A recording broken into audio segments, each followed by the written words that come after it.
अहमदपूर तालुक्यातील मोजे सुनेगाव सांगवी येथील स्मशानभूमीची दुरावस्था झाली आहे। गावालगत असणाऱ्या स्मशानभूमीकडे जाण्यास रस्ता नसल्याने मयतांच्या अंत्यविधीसाठी नातेवाईक गावकऱ्यांना काट्याकुट्यातून रस्ता काढत मोठी कसरत करावी लागते। या स्मशानभूमीवर असलेले शेड फुटले आहे, संरक्षण भिंतही नाही, स्वच्छता नाही।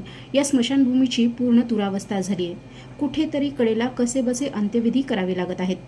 या समस्येमुळे बहुसंख्य शेतकरी आपल्या शेतातच अंत्यविधी करण्यास प्राधान्य देत आहेत। ज्यांना शेती नाही त्यांना मात्र स्मशानभूमीकडे जाण्याशिवाय पर्याय उरत नाही।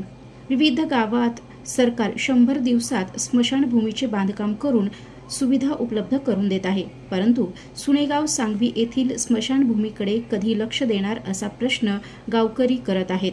तसेच लवकरात लवकर याकडे लक्ष घालत स्मशानभूमीला रस्ता निर्माण करून देत शेड, संरक्षण भिंतीसह इतर सुविधा निर्माण करून देण्याची मागणीही करत आहेत।